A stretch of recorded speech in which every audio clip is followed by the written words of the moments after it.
Hello dear students, welcome back. आज dear students आपको मैं एक न्यू टॉपिक करवाऊंगा जो कि काफ़ी टाइम से आपको वेट थी। That is about the nuclear chemistry.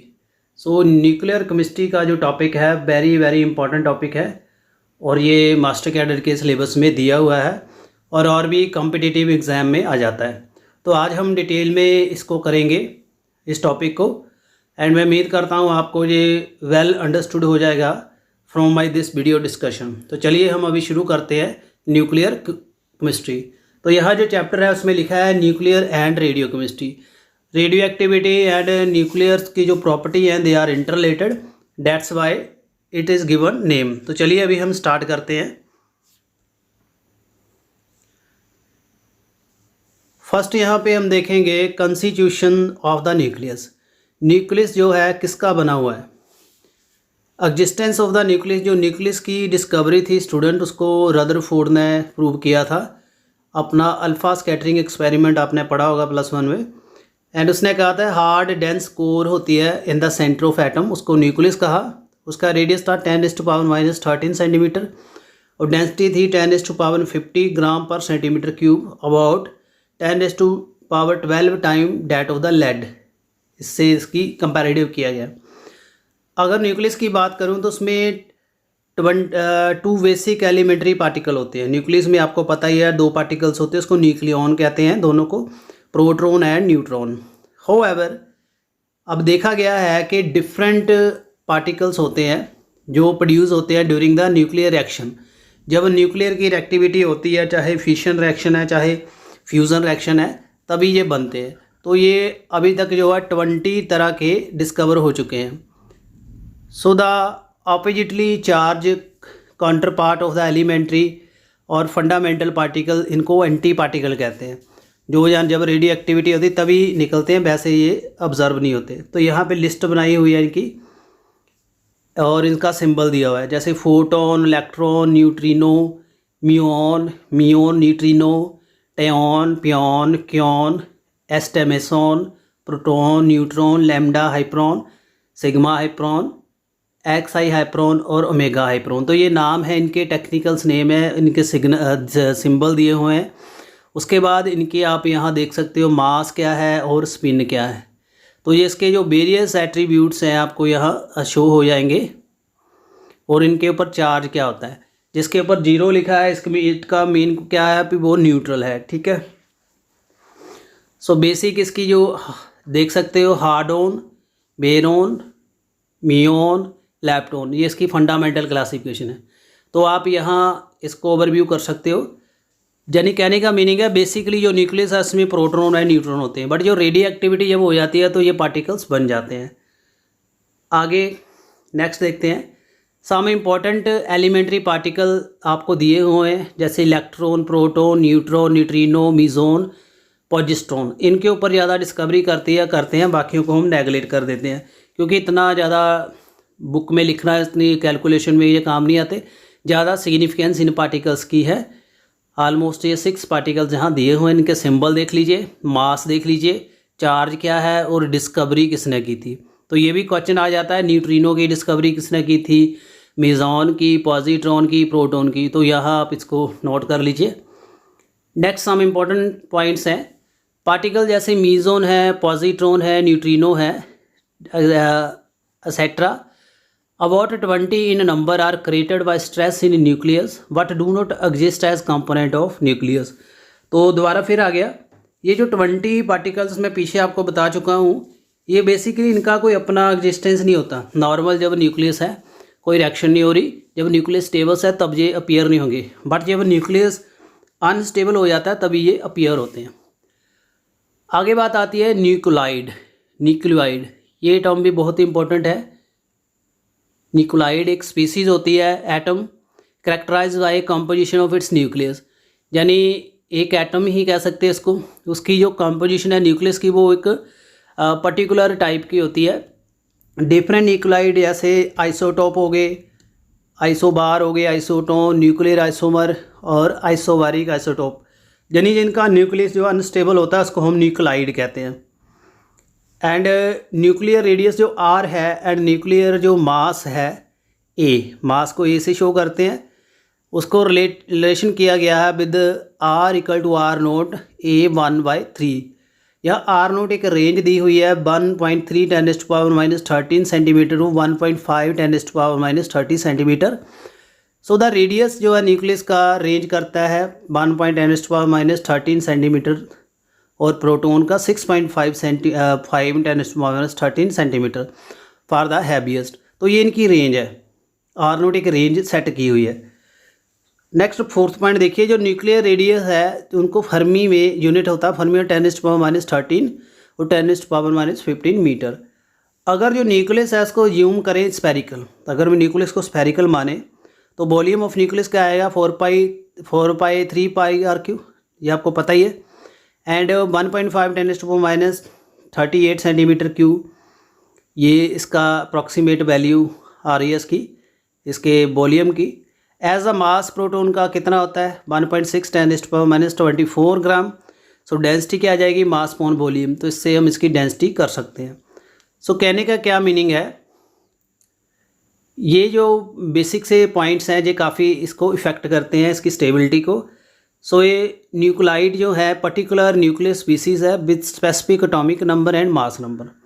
Nuclide of the same element of different mass is called isotope.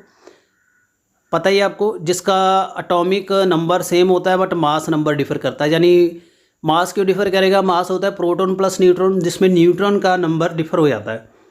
Basically atom में जितने प्रोटॉन होते हैं उतने न्यूट्रॉन इलेक्ट्रॉन होते हैं, वो उसका एटॉमिक नंबर जेड होता है। एटॉमिक मास होता है आपका ए, मैं ऊपर बता चुका हूँ, न्यूट्रॉन प्लस प्रोटॉन। सो न्यूट्रॉन के नंबर डिफर करेंगे, सो इसको आइसोटोप कह देते हैं। यहाँ देख सकते हो जेड क्या है एटॉमिक नंबर, ए है atomic mass, N neutron, P proton. तो ये कुछ एट्रीब्यूट्स है। आइसोटोप होगा तो क्या होगा, मास जो जेड जो है एटॉमिक नंबर सेम, मास डिफर होगा। देख सकते हो हाइड्रोजन का, deuterium, tritium, uranium 235, uranium 238। Hydrogen का एटॉमिक नंबर 11 है, यूरेनियम का 92 है, बट इसका मास डिफर कर रहा है। इसको कहते हैं आइसोटोप।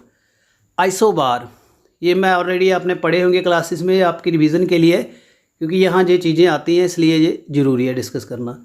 आइसोबार में क्या होगा, एटॉमिक जो आपका नंबर है डिफ़र करेगा, मास सेम होगा, एटॉमिक नंबर डिफ़र करेगा, मास सेम।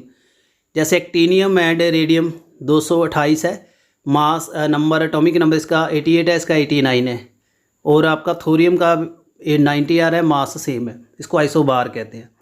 आइसोटोन, आइसोटोन में जो सेम नंबर ऑफ न्यूट्रॉन, जिसके सेम नंबर ऑफ न्यूट्रॉन होंगे उसे आइसोटोन कहते हैं। और इसमें जो एटॉमिक नंबर है वो डिफ़र करेगा। जैसे आर्गोन एंड आपका के फॉर पोटाशियम दिया हुआ है, आर्गन का 18 है, इसका 19 है एटॉमिक नंबर, बट जब हम 39 से 80 निकाल देंगे और 40 से 90 निकाल देंगे, आपका आंसर सेम आएगा। आप करके देख सकते हैं। उसके बाद आते हैं आइसोमर, ये टर्म आपने शायद नहीं पढ़ी होगी। इसमें न्यूट्रॉन सेम है, प्रोटॉन सेम है, एटॉमिक आपका जो नंबर है वो सेम है। तो एटॉमिक मास जो है सेम, न्यूक्लियर चार्ज जो लेवल डिफ़र करता है, यानी डिफरेंट रेडियो एक्टिव पार्टिकल्स, उसकी बाइंडिंग एनर्जी डिफरेंट है। तो इसका जो T½ डिफ़र करेगी, यानी ये जिंक का दिया हुआ है जिसका 13.8 आवर है, और इसका आगे T² 57 आपका मिनट है। तो इसको आइसोमर कहते हैं, यानी ये चीज़ें सब सेम होगी बट इसका एनर्जी डिफरेंस आएगा। आइसोस्टर, आइसोस्टर क्या है, ये भी इंपॉर्टेंट चीज़ है याद रखने के लिए। आइसोस्टर हम किसको कहते हैं, इसमें आपने number of atom, same number of the electron and physical property same आएगी। एटम भी सेम होंगे, इलेक्ट्रॉन भी सेम होंगे, फिजिकल प्रॉपर्टी भी सेम होगी। जैसे CO2, इसमें कितने एटम हैं, 3 है, N2O में 3 है, और इसके आप इलेक्ट्रॉन भी कैलकुलेट कर लेना, सेम आएंगे। कार्बन के 6 है, और ऑक्सीजन कितना आता है 8, 22 आगे। नाइट्रोजन आपका 7 आता है, 14 तो 22। तो ऐसे इसके इलेक्ट्रॉन भी सेम आगे। उसके बाद आता है आइसो, 1 सेकेंड, उसके बाद हमारे पास न्यू एक टर्म आती है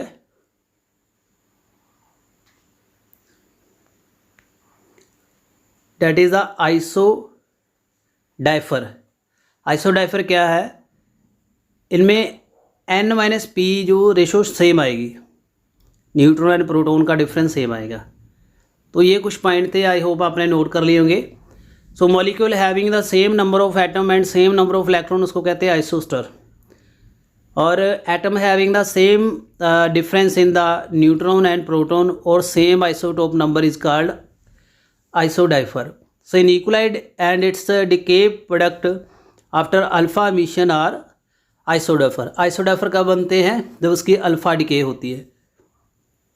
आगे इंपॉर्टेंट चीज़ है स्टेबिलिटी ऑफ न्यूक्लियस। न्यूक्लियस की स्टेबिलिटी काफ़ी इंपॉर्टेंट चीज़ है, मैटर करती है।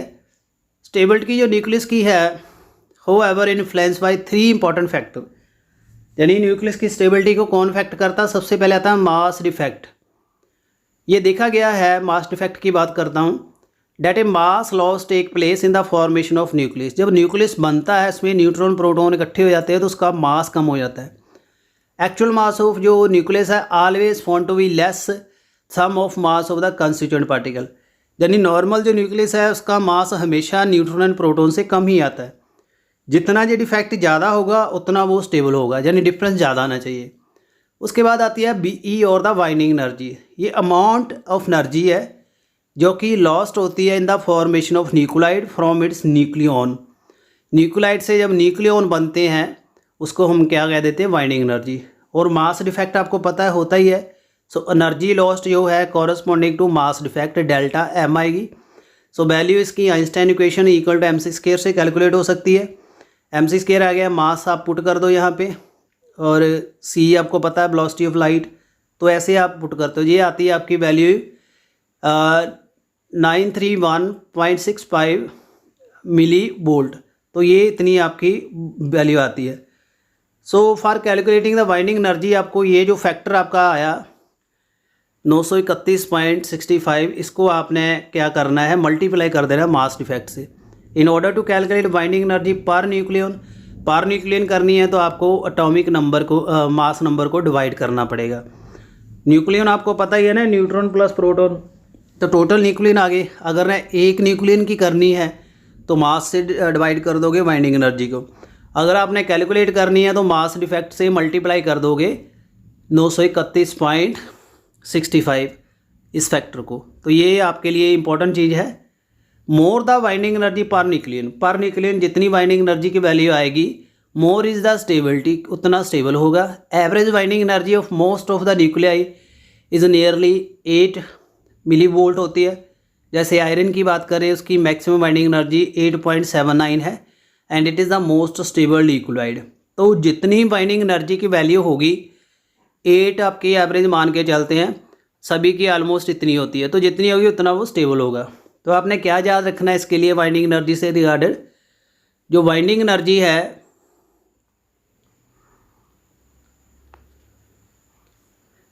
बाइंडिंग एनर्जी जो रिप्रेजेंट कर दिया amount of energy required to break up nucleus into its component. Binding energy एक एनर्जी होती है जो कि आपने न्यूक्लियस को इसके कंपोनेंट में डिवाइड करना है। सो बाइंडिंग एनर्जी पर न्यूक्लियन ये मेजर है stability of nucleus. More the binding energy more stable is the nucleus. यानी जितनी बाइंडिंग एनर्जी कम होगी उतना उसको तोड़ना आसान होगा। यानी न्यूक्लियन बनाने की जो एनर्जी है उसको बाइंडिंग एनर्जी कहते हैं। न्यूट्रॉन प्लस प्रोटॉन को इकट्ठा कर देना न्यूक्लियस के अंदर, वो न्यूक्लियन बनते हैं, न्यूक्लियाइड बन जाते हैं। ठीक है स्टूडेंट्स, सो ऊपर एक बार फिर से देख लीजिए, amount of energy lost during formation of nucleoid. तो न्यूक्लियोइड क्या है, न्यूक्लियोइड आपको मैं फिर से एक बार यहाँ दिखा देता हूँ आपकी बेटरमेंट के लिए। ये देख लीजिए न्यूक्लियोइड, पर्टिकुलर न्यूक्लियर स्पीसीज़ है with a particular atomic number and mass. उसका particular atomic number and particular mass होता है। एटॉमिक नंबर और मास से डिफ़र करते हैं, और मास से जो आइसोटोप है इसको बता दिया, ये न्यूक्लियोइड होते हैं। ठीक है, और आगे आ जाते हैं। न्यूट्रॉन प्रोटॉन की जो रेशो है and cause of radio activity, ये यहाँ से मेन स्टार्ट होता है। जो न्यूक्लियस की स्टेबिलिटी है depend upon the neutron to proton N/P ratio. ठीक है, न्यूक्लियाई हुज N/P जो रेशो है इज़ 1 आर क्वाइट स्टेबल। जिसकी वैल्यू यूनिट आती है वो क्वाइट स्टेबल होता है। न्यूक्लियाई जिनकी N/P ratio does not lie in the belt are unstable and undergo spontaneous radio active disintegration, यानी जिसकी वैल्यू नॉर्मल नहीं आती वो डिसइंटीग्रेट हो जाते हैं। जो न्यूक्लियाई जिसका एटॉमिक नंबर अप टू 20 है, N/P की वैल्यू जो है यूनिटी आती है। न्यूक्लियाई जिनका एटॉमिक नंबर 20 से ज़्यादा है तो इसकी वैल्यू यूनिटी से बढ़ जाती है, डेट इज़ 1.56। एंड न्यूक्लियाई जिनका एटॉमिक नंबर लाई करता है अबव और बिलो द स्टेबिलिटी बिल्ट, यहाँ स्टेबिलिटी बिल्ट आ गई 1.56 की बात कर रहा है। पॉइंट नंबर 2 देखिए, this increase in the ratio heavier element mean that number of the proton increase, number of neutron increase, even more compensate the greater coulombic repulsion. तो जितने न्यूट्रॉन प्रोटोन बढ़ेंगे उतनी रिपल्शन बढ़ जाएगी उनमें, ठीक है। तो ये कारण होता है। तो N/P की जो वैल्यू है लाई करती है अबव और below the stability belt are unstable and radio active, यानी एक स्टेबिलिटी बिल्ट क्या यूनिटी से अगर ऊपर चले जाएगी नीचे चली जाएगी तो रेडियो एक्टिव होगा। उससे अल्फ़ा बीटा पार्टिकल इमिट होते हैं so as to move into stability range में मूव करते हैं। तो जैसे आपको मैं दिखा दूँ यहाँ पे neutron to proton ratio increase करती है ड्यूरिंग अल्फ़ा डिके होगी तो ये रेशो इंक्रीज़ करेगी। Positron beta decay and K electron capture while decrease during beta minus, यानी माइनस डिके जो हो रही है बीटा की, बीटा डिके माइनस डिके है, पॉजिट्रॉन बीटा प्लस डिके है, यानी alpha and beta plus decay में बढ़ेगी और बीटा माइनस जो है डेट इज़ बीटा डिके है उसमें कम होगी। यहाँ देख लीजिए अल्फ़ा डिके है, यूरेनियम 238 से थोरियम एंड हीलियम बन रहा है तो इसमें वैल्यू क्या हो रही है स्टूडेंट्स, बढ़ रही है। बीटा प्लस एमिशन इसमें भी वैल्यू बढ़ रही है, देख रहे हो ना वैल्यू, ये नीचे इसकी जो वैल्यू है बाइंडिंग एनर्जी की है, ये आपने यहाँ नोट कर लेने पॉइंट, इसकी 1.58 से 1.6 होगी, 1 से 1.1 होगी।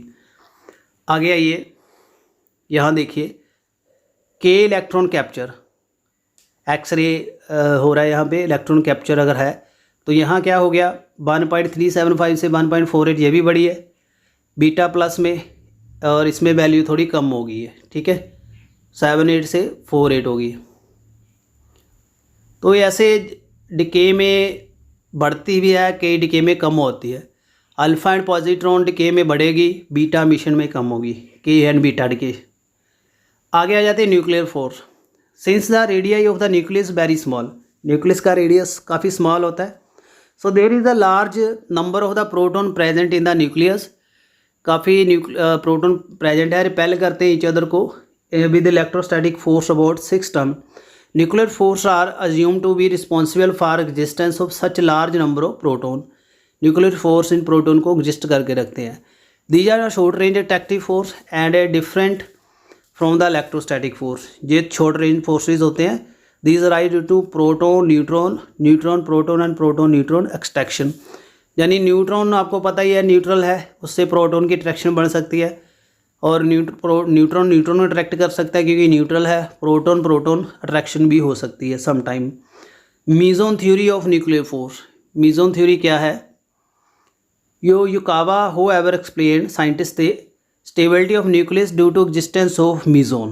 The mesons are responsible for interconversion of nuclear particle into one another, as a result of which short range forces originate, that is explaining the stability of nucleus. जैसे यहाँ बात कर रहा है P जो है प्रोटॉन उससे N plus pi plus N plus P plus pi minus, ये बन रहा है, ये मीजोन की हाइपोथेसिस बता रहा है।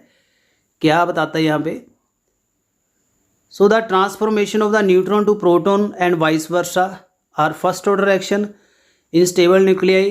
These two changes are in equilibrium, तो equilibrium में changes होती हैं। पाई नोट जो है mean exchange between proton and neutron. आगे आ जाती है natural radio activity, the phenomena of spontaneous emission of certain invisible radiation from the substance, उसको कहते हैं रेडियो एक्टिविटी। अगर अपने आप आ रही है तो वो नेचुरल होगी, spontaneous alpha beta gamma particle release होते रहते हैं, लोअर क्लासेस में पढ़ा होगा। और यहाँ अगर मैं बात करूँ जो नेचुरल रेडियो एक्टिविटी है उसको हेनरी ब्यूकैरल में देखा था and if the substance emit radiation it is said to be possess natural radioactivity. अगर सब्सटेंस अपने आप रेडिएशन छोड़ता जाए तो उसको नेचुरल रेडिएक्टिविटी कहते हैं। सो रेडिएक्टिविटी टर्म जो है उसको प्रपोज किया गया था मैडम क्यूरी ने, इंडियन साइंटिस्ट थे। और ये न्यूक्लियर फिनोमिना है that is unaffected by external condition, जैसे temperature, pressure, state of chemical combination. बाहर क्या हो रहा है, जो आपका एटम है या एलिमेंट है उसमें जो चल रहा है वही इफेक्ट करता है, बाहर की कंडीशन को ये इफेक्ट नहीं पड़ता। सो रेडिएक्टिविटी को डिस्कवर किया गया था uranium compound and potassium uranyl sulphate, इसमें देखा गया था, जिसकी कच्ची धात है यूरेनियम की। And it can be detected and measured by Geiger Muller counter और सिंटिलेशन काउंटर। ये एनालिटिक केमिस्ट्री में आता है, सिंटिलेटर काउंटर, इसके ऊपर भी आपको वीडियो प्रोवाइड करा दूंगा। इससे आप क्या करते हो, जो रेडियो एक्टिविटी काउंट करते हो, कितने पार्टिकल डिके हो रहे हैं, ये हेल्प करता है। लाइटेस्ट जो रेडियो आइसोटोप जो है सबसे छोटा है वो है tritium. All the nuclide with atomic number greater than 82, जिसका 82 से ऊपर एटॉमिक नंबर हो वो रेडियो एक्टिव है, ये आपने याद कर लेना है। Among the lighter nuclide which show radio activity, जो छोटे हैं वो कौन है? लाइटर बेसिकली इतनी रेडियो एक्टिविटी शो नहीं करते, बट जैसे कार्बन है, पोटाशियम है, Tc99 है, ये शो कर देते हैं। Highest degree of radio activity सबसे ज़्यादा रेडियम शो करता है, ये आपको पता ही है, पढ़ा ही आपने क्लासेस में। रेडियो एक्टिव एलिमेंट जो है isolated from pitchblende by Marie Curie are radium and polonium. Pitchblende एक टेक्निक थी जिससे उसने इसको प्योर किया था, उसको रेडियम एंड प्लोनियम मिला था। आगे आ जाइए। Radiation meter during the radio active element and their characteristics. Alpha, beta, gamma, 3 तरह के पार्टिकल्स बेसिकली निकलते हैं। इनकी प्रॉपर्टीज़ देख लीजिए। फर्स्टली यहाँ बात करेंगे इनके चार्ज के ऊपर। फर्स्ट यहाँ आप इसका चार्ज देखोगे, nature, mass, velocity, deflection in electric field, ionisation power, extent of penetration, kinetic energy, photographic plate का इफेक्ट क्या है, जिंक सल्फर स्क्रीन के ऊपर क्या इफेक्ट क्या है। तो देख लीजिए, ये पढ़ लीजिए अपने आप। पेनिट्रेशन पावर मेन प्रॉपर्टी है इसकी, और चार्ज अल्फ़ा में प्लस चार्ज होता है, बीटा में माइनस होता है, गामा में जीरो पे बता चुका हूँ। मास बीटा का नेग्लिजिबल होता है, उसका जीरो होता है, अल्फ़ा का है। और इलेक्ट्रिक फील्ड रिफ्लेक्शन क्या शो करता है, negative, negative, no deflection. Penetration देखिए, अल्फ़ा जो है लेस पेनिट्रेट करती हैं, यानी अंदर डीप नहीं जाती, न्यूक्लियस तक जाती नहीं है। बीटा ज़्यादा करती है, एल्युमिनियम फॉयल को 5 मिलीमीटर के अंदर चली जाएंगी, लेड 1 mm थिकनेस पर चली जाएंगी। और गामा की काफ़ी हाई पावर है इसकी। काइनेटिक एनर्जी देख लीजिए, फोटोग्राफिक प्लेट के ऊपर क्या इफेक्ट है, बीटा का ज़्यादा है, जिंक सल्फर स्क्रीन के ऊपर लेस इफेक्ट है, गामा का लिटल है। आगे आ जाइए। जो न्यूक्लियर फोर्सेस हैं are not govern by inverse square law. Inverse square law इसको फॉलो नहीं करते, जैसे कूलम का लॉ है, रेडियस के इनवर्सली प्रोपोर्शनल है, न्यूट्रॉन का आपका न्यूटन का लॉ है ग्रेविटेशन का। सो 1/r स्केयर का जो लॉ होता है उसको इनवर्स स्केयर लॉ कहते हैं। These forces are different from electrostatic and gravitational force, इन दोनों से डिफर करते हैं। मीज़ोन जो हैं 3 तरह के होते हैं, positive, negative, neutron. Transformation of neutron to proton and vice versa occur through exchange of the meson as shown. Neutron से आपने क्या बनाना है, प्रोटॉन, प्रोटॉन से न्यूट्रॉन, तो आपको एक्सचेंज ऑफ एनर्जी से बनेगा। तो इसमें मीज़ोन एक्सचेंज होगा, या तो प्लस पाई, माइनस पाई और 0 पाई, ये तीनों चीज़ें निकलती हैं जब आपको एक पार्टिकल दूसरे में ट्रांसफॉर्मेशन हो। आगे आ जाता है nuclear reaction. When the incident particle जो न्यूक्लियन है come in contact with target, a new nucleus जो है रिजल्ट होता है, this is called nuclear reaction. तो जैसे न्यूक्लियस जो है उसको स्ट्राइक करना है किसी पार्टिकल के थ्रू, तो न्यूक्लियस में रिएक्शन शुरू हो जाते हैं। न्यूक्लियर रिएक्शन जो है there is a change either in number of proton और न्यूट्रॉन, दोनों चीज़ों में फ़र्क आ जाता है। दीज रिएक्शन आर फ्रिक्वेंटली होती है और इसमें 1 न्यूक्लियाई अनदर में कन्वर्ट हो जाता है, काफ़ी एनर्जी निकलती है इसमें। During the nuclear reaction the total mass of the reactant should be equal to mass of product. इसमें मास का जो लॉ सेम चलता है, conservation of mass. The nuclear action in which energy is release is exoergic, जैसे exothermic है वैसे ये है। जिसमें एनर्जी नहीं निकलती, अब्जॉर्व होती है, वो एंडोजेरिक होती है। न्यूक्लियर एक्शन जो है 2 कैटेगरी की है। Nuclear action depend on transformation of target nucleus, nuclear action that depend on the nature of bombarding particle. एक डिपेंड करती है ट्रांसफॉर्मेशन ऑफ टारगेट न्यूक्लियस के ऊपर, एंड दूसरा कौन सा पार्टिकल हम न्यूक्लियस के ऊपर बम्बार्ड करा रहे हैं। On the basis of target nucleus जो न्यूक्लियर रिएक्शन है उसको फिशन रिएक्शन कहते हैं, splinter reaction, fusion reaction, projectile capture reaction, projectile capture particle emission reaction. तो टारगेट के अकॉर्डिंग ये जो रिएक्शंस हैं इनको कितने कैटेगरीज में डिवाइड कर किया गया है स्टूडेंट्स, देख लीजिए यहाँ पे 5 category on the basis of target nucleus. Target किसको करना है। फिशन में क्या है, बड़ा न्यूक्लियस टूट के छोटे में कन्वर्ट होगा। जैसे यूरेनियम है, 1 न्यूट्रॉन लगा उसको तो बेरियम क्रिप्टॉन बन गया, 3 न्यूट्रॉन निकल गए। फ्यूज़न में छोटे न्यूक्लियस जुड़ के बड़े बनेंगे, हाइड्रोजन ड्यूटेरियम ट्रिटियम से हीलियम बन गया। स्प्लिंटियन में है high speed projectile chop of fragment of nucleus living behind a smaller, काफ़ी बड़ा पार्ट चॉप आउट हो जाता है, छोटा पार्टिकल रह जाता है। जैसे कॉपर है, उससे एक बड़ा पार्टिकल आ जाएगा क्लोरीन, तो छोटा पार्टिकल हाइड्रोजन साइड में चला जाएगा, ऐसे ये होता है स्प्लिंटन। प्रोजेक्टाइल कैप्चर में क्या है, when a projectile is captured without mission of any particle, कोई पार्टिकल मिशन नहीं होगा। प्रोजेक्टाइल कैप्चर मिशन, इसमें पार्टिकल अमिट होता है, ठीक है। तो ये है on the basis of bombarding particle. Bombarding particle क्या हो रहा है, different type of nuclear reaction, जैसे induce proton, P alpha induce and neutron induce. तो ये है कि कौन सा पार्टिकल आप उसके ऊपर बम्बार्ड कर रहे हो, अल्फ़ा पार्टिकल गिरा रहे हो, न्यूट्रॉन गिरा रहे हो, ये उसके ऊपर डिपेंड करती है। रेडियो एक्टिव डिसइंटीग्रेशन सीरीज़ बहुत इंपॉर्टेंट है। Series of the radio active changes starting from initial unstable radio active element to final stable element is का रेडियो एक्टिव डिसइंटीग्रेशन सीरीज़। यानी अनस्टेबल से उसने स्टेबल फॉर्म में आना है, तो जब तक वो स्टेबल नहीं होगा उसके पार्टिकल टूटते रहेंगे, मिशन होती रहेगी। प्रोसेस ऑफ डिसइंटीग्रेशन जो take place in 3 way, alpha beta positron, 3 emission होती है। तो all non radio active isotope belong to one of the following disintegration series.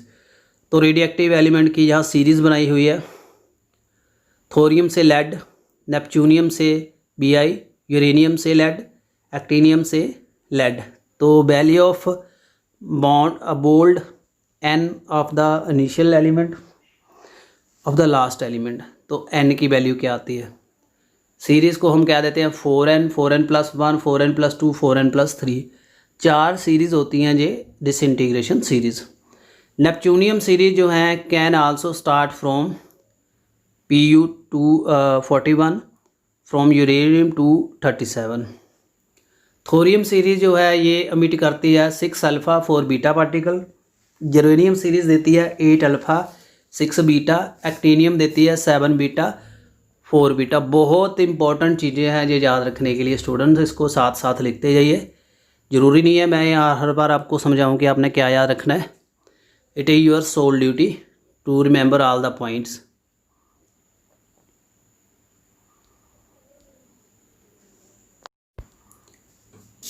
Next इसमें देखिए बहुत इंपॉर्टेंट थिंग है, that is the radio active equilibrium.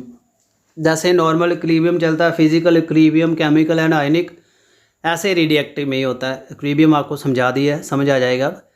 जैसे मानिए एक रेडियो एक्टिव एलिमेंट ए है, वो रेडियो एक्टिव बी में होता है, फिर सी में जाता है, यानी ए से बी बन रहा है, बी में सी बन रहा है।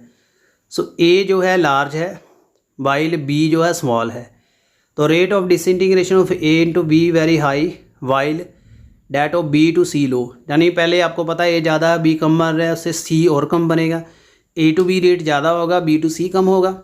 जैसे टाइम बढ़ता जाएगा तो ए डिक्रीज़ होता जाएगा, अमाउंट ऑफ बी बढ़ती जाएगी, उसके साथ ए की कंसंट्रेशन कम होती जाएगी और साथ में सी की कंसंट्रेशन बढ़ती जाएगी। So for the radio active equilibrium जो हाफ लाइफ है, parent must be much more than the half life of the daughter.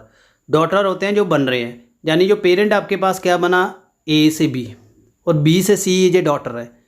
B जो है सी जो है बी की डॉटर है और ए बी जो है ए का डॉटर है, ठीक है, इस तरह से। यानी उसमें हाफ लाइफ को मान के चलते हैं। तो इसमें स्टेडी स्टेट है N A upon N B, lambda B upon lambda A, T A upon T B. Lambda A B जो है डिके कांस्टेंट है, ए से बी बनने के, बी से सी बनने के 2 प्रोसेसेस हैं। टी ए टी बी जो है जो एवरेज टाइम पीरियड है, इसमें कितना लगता है, 1 अपॉन लैम्डा को हाफ कर देंगे, यानी इन्वर्स कर देंगे तो ये टी आ जाएगा। तो यहाँ N A upon M B को T half upon T half A B की कर दिया। सो स्टेडी स्टेट जो रेडियो एक्टिव इक्विलिब्रियम है, the amount of the different radio active element present in disintegration series are inversely proportion to their decay constant. Decay constant के उलट चलता है and directly proportion to half life के साथ में चलेगा। ये आपने याद करना है। उसके बाद आता है ग्रुप डिस्प्लेसमेंट लॉ। ये जो लॉ था जो सोबेन फेजान है रजल ने दिया था इन फैक्ट के ऊपर। क्या फैक्ट है, जब radio active element alpha particle emit करता है तो atomic number of resulting nucleotide जो डिक्रीज करता है by 2 unit and atomic mass 4। Mass 4 गुना बढ़ेगा, नंबर 2 गुना कम होगा। जब रेडियो एक्टिव एलिमेंट बीटा देगा, जो अल्फ़ा की बात की बीटा करता है, तो एटॉमिक नंबर ऑफ रिजल्टिंग जो है इंक्रीज करता है 1 से और मास अनचेंज रहता है, जो अलग अलग डिके में है। So the law states that the emission of alpha from the nucleide displace a daughter nucleide 2 place left to the parents, whereas beta daughter nucleide 1 place right to parent। तो ये इनका लॉ है। How determine the number of alpha beta particle, कैसे determine होते हैं, जैसे आप reaction लिखिए ए से बी, उसके बाद अल्फ़ा ये लिखी हुई है, तो इसमें B equal to D plus X 4x plus 0y, और ये क्या आ गया आपका यहाँ से A equal to C plus 2x minus Y. X Y को सॉल्व करके आप यहाँ निकाल सकते हो। तो ये ऐसे पेपर में आता नहीं है वैसे, फिर भी आप याद कर लेना। उसके बाद आता है डिसइंटीग्रेशन कांस्टेंट, बहुत इंपॉर्टेंट है। All the radio active decay जो प्रोसेसेस हैं, rate of radio active decay जो है इंडिपेंडेंट ऑफ टेम्परेचर प्रेशर के ऊपर नहीं डिपेंड करता। So rate of radioactive decay, the number of the atom disintegrated at instant is directly proportional to number of atom present in the sample of that time। यानी कितने particle decay हुए उस time में, original particle कितने हैं उसके ऊपर depend करेगा। So the radio active disintegration जो है फर्स्ट ऑर्डर कनेटिक्स फॉलो करती है। फर्स्ट ऑर्डर रिएक्शन ए से प्रोडक्ट बन रहा है, ए के ऊपर ही डिपेंड कर रहा है। Suppose the number of atom of radio active element, A जो है इनिशियली आपने इसको क्या ले लिया एन नोट, टी वहाँ 0 था, एन नंबर ऑफ टी में आपने कितने ले लिए एन, यानी टी नोट में कितने आ गए एन नोट, जब टाइम टी था तो क्या आ गए एन। सो रेट डिसइंटीग्रेशन क्या आएगा minus D N upon D T proportion to N, minus D N upon D T equal to lambda N. तो लैम्डा एक कांस्टेंट है, ये डिके कांस्टेंट है, ऐसे याद कर लेना। डिसइंटीग्रेशन कांस्टेंट ये आपका क्या आ गया, डिसइंटीग्रेशन कांस्टेंट कर रहे हैं आप यहाँ पे। इस वैल्यू को रीअरेंज कर दिए, इसकी इंटीग्रेशन कर लीजिए तो आपको क्या जाएगा log n plus lambda plus T C. C यहाँ कॉन्स्टेंट है ऑफ इंटीग्रेशन और इन log n stand for log E N, तो इसकी वैल्यू आ जाती है। तो उसको जब पुट कर दोगे तो ये इक्वेशंस आपकी एंड में ये बनेगी, ये आपने ये याद रखनी है। Lambda equal to 2.3030 log n naught upon n। तो ऐसे आप डिसइंटीग्रेशन कांस्टेंट लॉगरिथमिक फॉर्म में निकाल सकते हो। ये मेन इक्वेशन है, सारा ड्राइव करने की ज़रूरत नहीं है। और इसको एक्सपोनेंशियल भी कर सकते हो, n equal to N naught E minus lambda T. ये 2 इक्वेशंस आपने बेसिकली देखी हुई होंगी, लीनियर इक्वेशन भी इक्विलिब्रियम में करवाई थी केमिकल किनेटिक्स में, ये वैसे ही आती है। Disintegration constant, rate of disintegration radio active can be express, इसको lambda D N upon N कर सकते हो। So the decay constant of disintegration constant है क्या, that is the fraction of the total of the atom of the substance at given time disintegrate per second। कितना substance 1 second में decay हो गया, वो उसका डिके कांस्टेंट है। इसकी वैल्यू आती है टाइम इनवर्स। आगे आ जाता है हाफ लाइफ। हाफ लाइफ क्या होता है, जब ओरिजिनल से हाफ रह जाएगा, टी हाफ, इसको निकालना है। जो आपको मैंने करवाया था, ये सभी में सेम ही फार्मूला बैठता है, 0.693 upon lambda. Lambda decay constant है, हाफ लाइफ के लिए आप इसको डिवाइड कर दोगे। ड्राइव करने की ज़रूरत नहीं है क्योंकि आपको वहाँ सब्जेक्टिव पेपर नहीं होगा, ऑब्जेक्टिव होगा, आपने याद रख लेना है। इंपॉर्टेंट पॉइंट क्या है, रिमेंबर करना है। Half life is the measure of radioactivity. Radioactivity जो है हाफ लाइफ काफ़ी चीज़ें बता देती है रेडिएक्टिविटी के बारे में। अगर हाफ लाइफ शॉर्टर है किसी एलिमेंट की, greater the number of disintegration element पर टाइम ग्रेटर इज़ द रेडिएक्टिविटी। अगर हाफ लाइफ कम है तो उसमें रेडिएक्टिविटी ज़्यादा होगी। Radioactivity left in an element can be correlated with the half life of radioactivity, ऐसे कैल कोरिलेट कर सकते। तो उसके बाद आती है average. Total decay at instant is infinity, so meaningless to use the term total, तो इसके लिए एवरेज चलेगी। ठीक है, टोटल डिके नहीं कर सकते इसलिए एवरेज चलेगी।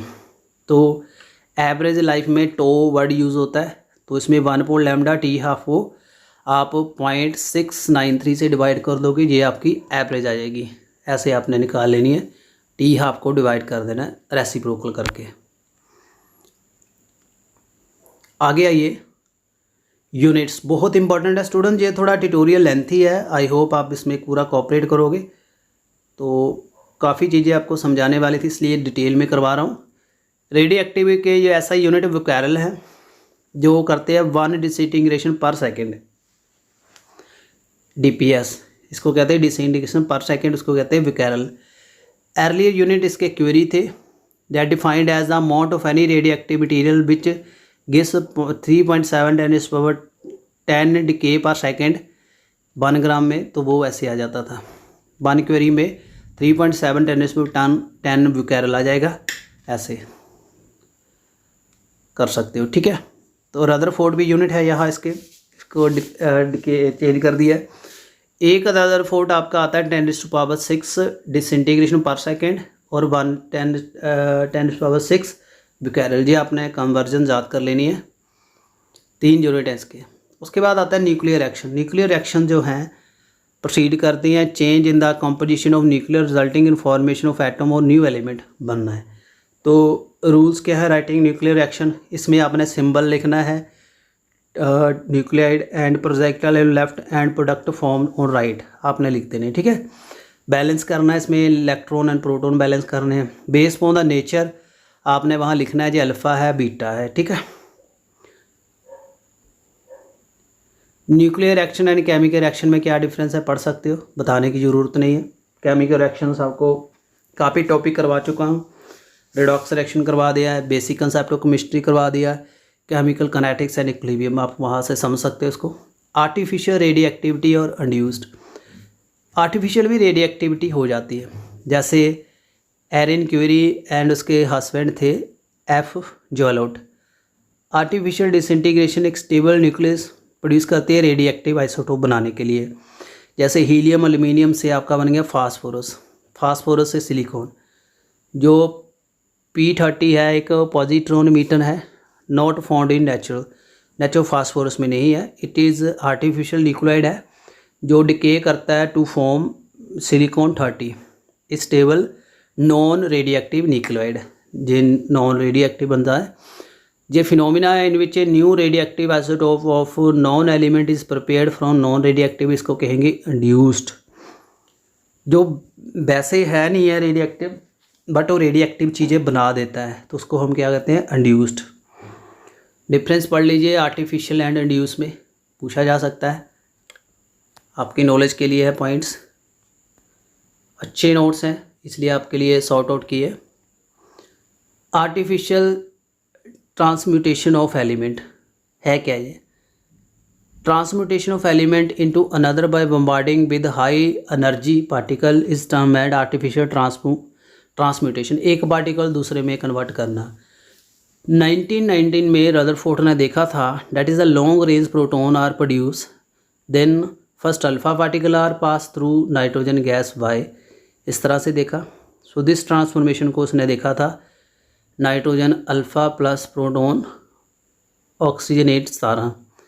जो machines like cyclotron and nuclear escalator, ये मशीन्स हैं, इनको कंस्ट्रक्ट किया गया है अल्फ़ा पार्टिकल को एक्सेलेट करने के लिए and proton, so that they could be given momentum large enough to contract with the coulombic repulsion of atomic nucleus. यानी इसको काफ़ी हाई स्पीड बनाने के लिए साइक्लोट्रॉन एंड एक्सेलेरेटर का यूज़ करते हैं ताकि ये अच्छे से ज़्यादा फोर्स में स्ट्राइक करें न्यूक्लियस के ऊपर। Fast moving particle with greater penetration power, neutron जो was discovered by Bothe and Becker, ये उसने डिस्कवर किया गया था न्यूट्रॉन मिशन का। ट्रांसम्यूटेशन रिएक्शन जो है उनको क्लासीफाई किया गया है बॉम्बार्डिंग पार्टिकल के नेचर के ऊपर एंड एग्जैक्टेड पार्टिकल। सामने यहाँ लिखे हुए हैं जैसे बेरिलियम हीलियम से कार्बन, पोटाशियम हाइड्रोजन से argon. Synthetic elements, nuclear action involve in bombardment technique by different particle have been used to synthesize artificial element. यानी न्यूक्लियर एक्शन से कई ऐसे एलिमेंट बन जाते हैं जो नेचर में नहीं है, वो न्यूक्लियर एक्शन से ही बने हैं, जैसे टेक्टिनियम, एस्टेनाइन, ट्रांसटोनियम, ये बने हुए हैं। Element greater than 92, atomic number 92। Different bombarding particle use as neutron, deuteron, alpha. However the last latter element heavier bombarding particle जैसे कार्बन 12, बोरोन 11, इनको यूज़ किया जाता है। यानी आर्टिफिशियल एलिमेंट है जो रेडियो एक्टिव में बनेंगे। जैसे यह देख लीजिए, ये कुछ एग्जांपल्स हैं, आपके काम आएंगी। ये पार्टिकल्स जो यहाँ बन रहे हैं ये नेचर में नहीं होता है। टेक्टिनियम Np हो गया, Pu Am हो गया, Cm हो गया, Bk हो गया, Cf हो गया, No हो गया, Lr, ये सारे रेडियो एक्टिव वे में ही बने हैं। उसके बाद आ जाते हैं गोल्डन एम्बिटोन। ये टर्म बहुत इंपॉर्टेंट है। गोल्डन एम्बिटोन क्या है या एम्बिशन क्या है?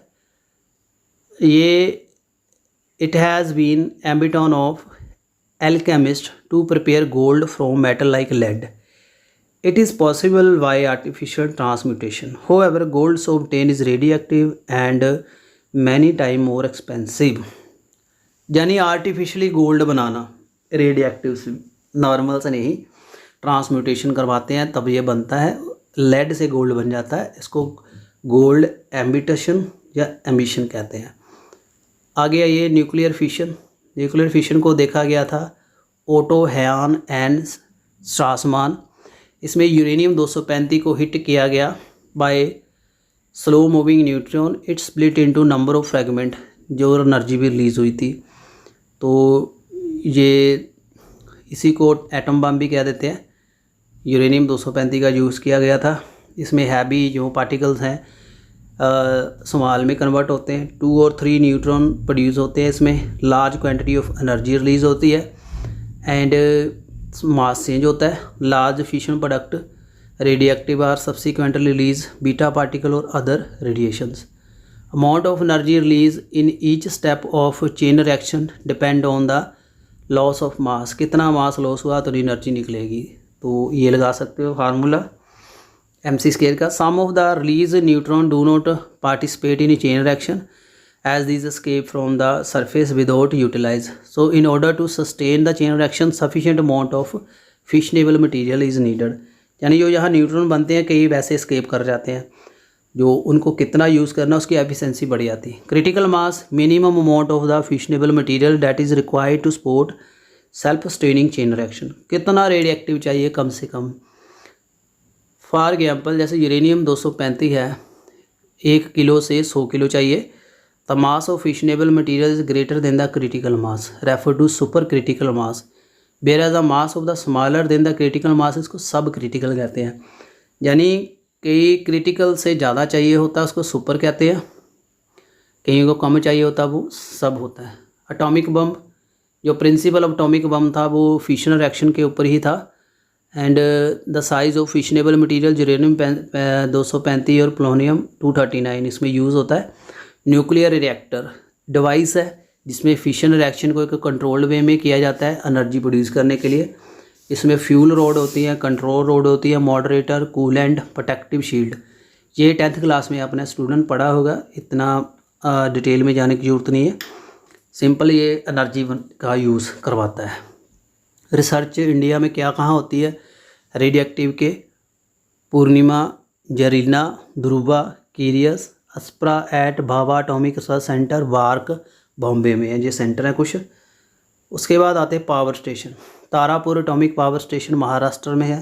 Rajasthan atomic power station Kota में है। Narora atomic power station UP में है। इंदिरा गांधी रिसर्च सेंटर कलमकम चेन्नई में है।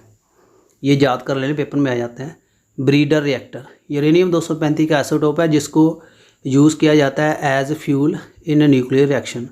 सो नेचुरल यूरेनियम में 0.7% फिशनेबल आइसोटोप होता है, रेस्ट ऑफ बीइंग यहाँ जो 230 विच इज़ नॉन फिशनेबल। 235 में 0.7 तक होता है, बाकी 238 होता है। So the earlier natural uranium is enrich with uranium 235 और some other fissionable material has to be found out meet growing demand of power generation. इसके साथ ऐड करना जरूरी है।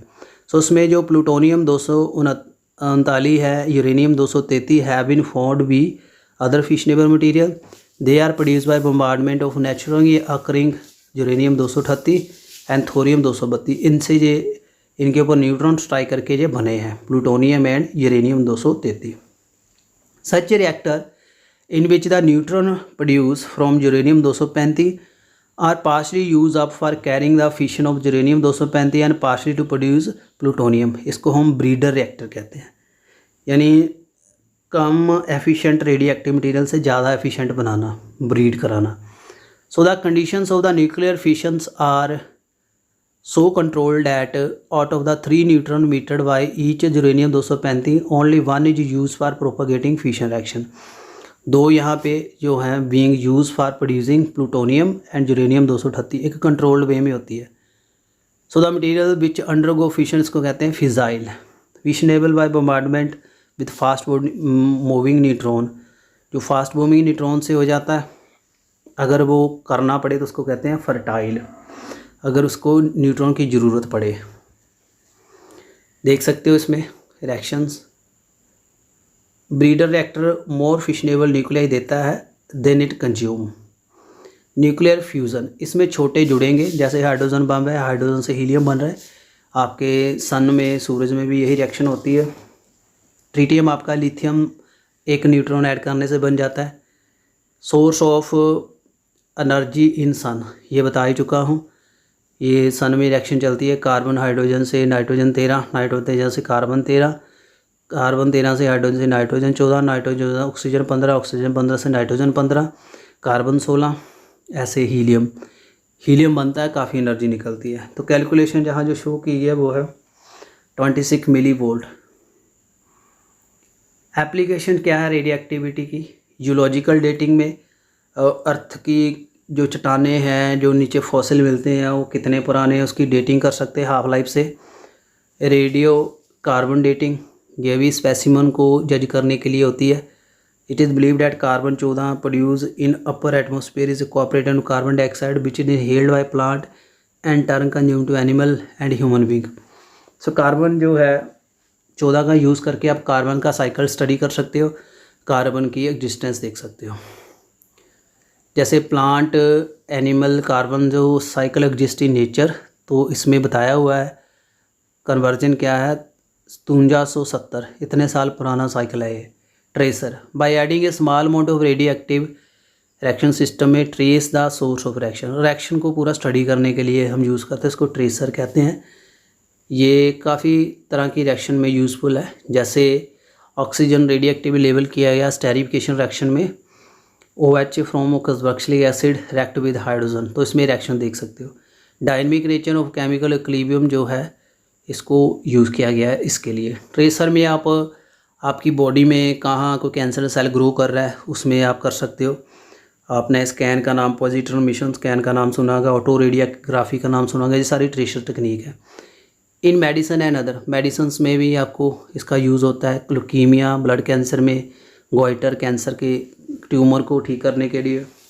Neutron activation analysis, it is important analytic technique for measuring the concentration of element present in very small quantity. कितने कम से कम quantity में जो है, इससे न्यूट्रॉन एक्टिवेशन टेक्निक से हम कर सकते हैं, कम से कम वैल्यू भी कैलकुलेट कर सकते हैं। उसके बाद आता है पैकिंग फ्रैक्शन, बहुत इंपॉर्टेंट है। Since the number of proton and neutron present in any isotope always whole number, so the mass जो है न्यूट्रॉन एंड प्रोटॉन प्लस करेंगे is always the whole number. However actual isotope mass जो है, जो spectrograph से लिया गया है, ये होल नंबर नहीं होता। एस्टोन ने एक्सप्रेस किया गया था difference in actual atomic mass and the mass number packing fraction से। एक्चुअल एटॉमिक मास से मास नंबर को डिफर कर देना आइसोटोप से, एटॉमिक नंबर 10⁴ से डिवाइड करना। तो packing fraction can be negative, positive, zero. अगर स्टेबल न्यूक्लियाई या पैकिंग फ्रैक्शन जो है इधर जीरो या नेगेटिव होगा, अनस्टेबल के लिए ये पॉजिटिव होता है। ये बहुत इंपॉर्टेंट चीज़ है स्टूडेंट्स, याद कर लेना। However generalization is not strictly correct, इसकी जनरलाइजेशन इतनी करेक्ट नहीं है।